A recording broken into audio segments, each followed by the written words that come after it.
महाराष्ट्रात 15 ऑक्टोबर रोजी आचारसंहिता लागू करून विधानसभा निवडणुका जाहीर करण्यात आल्या। त्यामुळे महायुती आणि महाविकास आघाडी या दोन्हीमध्ये सध्या मुख्यमंत्री पदासाठी रस्सीखेच दिसून येत आहे। तर दुसरीकडे सध्याच्या राजकीय परिस्थितीचा अंदाज घेता एकनाथ शिंदे हेच महायुतीचे पुन्हा मुख्यमंत्री होऊ शकतील याची काही कारणे आपण या व्हिडिओच्या माध्यमातून जाणून घेणार आहोत। नमस्कार, मी रुशाली ठाकूर, आपण पाहताय आवाज लोकशाहीचा। एकनाथ शिंदे यांनी 2022 साली बंड केलं आणि महाराष्ट्राचं राजकीय वातावरण तापलं। त्यावेळी शिवसेनेत फूट पडून दोन गट निर्माण झाले। यानंतर शिंदे आणि त्यांच्यासोबत गेलेल्या आमदारांवर ठाकरेंच्या शिवसेनेने गद्दार म्हणून आरोपांची राळ उठवली। पण या आरोपांना मागे सारत एकनाथ शिंदे यांनी महाराष्ट्राच्या मुख्यमंत्री पदाची शपथ घेतली आणि काही लक्षणीय निर्णयांच्या माध्यमातून त्यांनी जनतेला साथ घातली। महिलांसाठी योजना आणल्या, यामध्ये लाडकी बहीण योजना असो किंवा एसटी मध्ये महिलांना 50% सूट देणं असो, त्यांच्या अशा अनेक निर्णयांमुळे त्यांची लोकप्रियता वाढल्याचं दिसून आलं। शिवाय त्यांनी लोकसभेला उद्धव ठाकरे यांच्यापेक्षा आपला स्ट्राईक रेट चांगला आहे हेही दाखवून दिलं। गेल्या 2.5 वर्षात महायुतीत आपलं स्थान भक्कम करून त्यांनी आपण लंबी रेस का घोडा आहोत हे सिद्ध केलं। पण सध्या देखील राजकीय परिस्थिती अशी आहे की येणाऱ्या विधानसभा निवडणुकीनंतर एकनाथ शिंदे हेच महायुतीचे मुख्यमंत्री असतील असं राजकीय जाणकार काही मुद्द्यांच्या आधारे म्हणत आहे। कोणते प्रमुख मुद्दे आहेत ते आपण पाहूयात। महायुतीचे मुख्यमंत्री एकनाथ शिंदे हेच असतील याचं पहिलं कारण म्हणजे शिंदे हे मराठा असणं।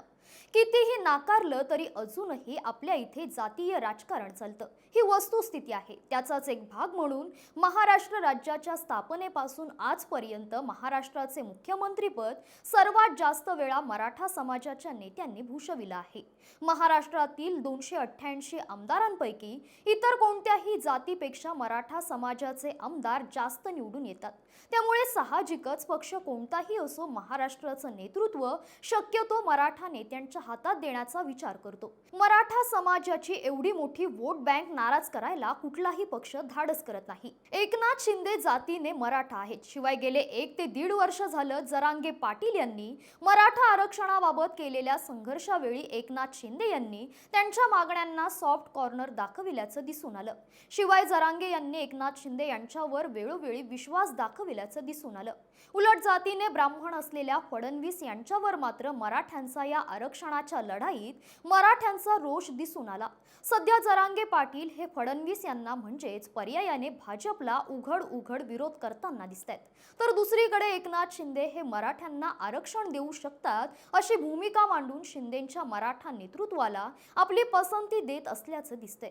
एकंदरीतच निवडणुकीनंतर अशी काही परिस्थिती आली की जिथे मराठा नेतृत्वाचा प्रश्न उभा राहिला तर एकनाथ शिंदे मराठा नेतृत्व म्हणून एक सक्षम पर्याय महाराष्ट्रासमोर असल्याचं दिसून येते।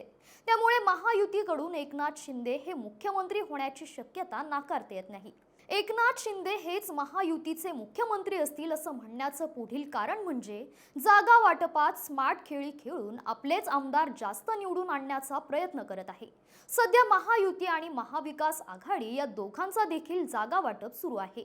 जिंकण्याच्या शक्यतेवरती जागा वाटप करू अशी सर्वसाधारण बोलणी चालू आहे। राजकीय जाणकारांच्या मते महायुतीतील जागा वाटपामध्ये विशेषतः एकनाथ शिंदे सध्या स्मार्ट खेळी खेळण्याचा प्रयत्न करत आहेत।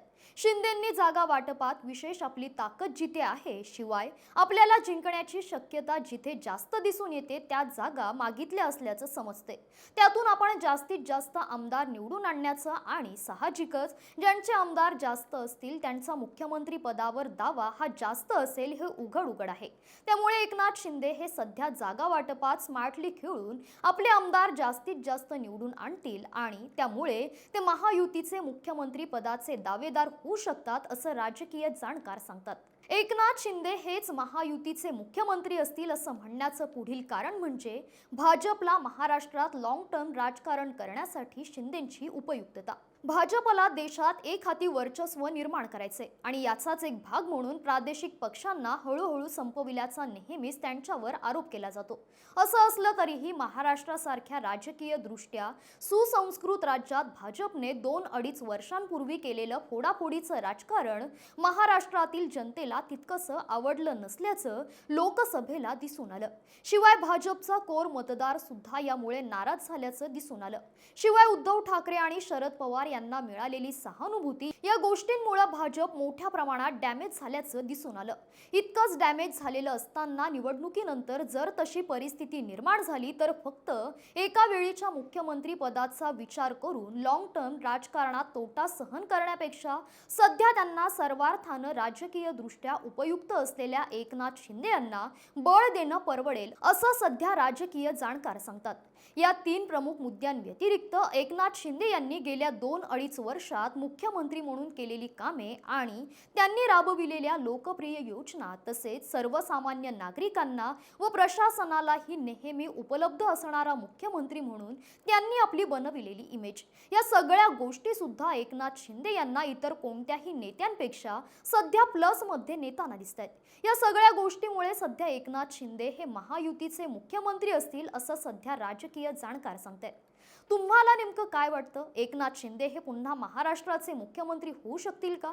तुमचं मत आम्हाला कमेंट करून नक्की कळवा आणि आपल्या आवाज लोकशाही या चॅनलला सबस्क्राईब करा. धन्यवाद.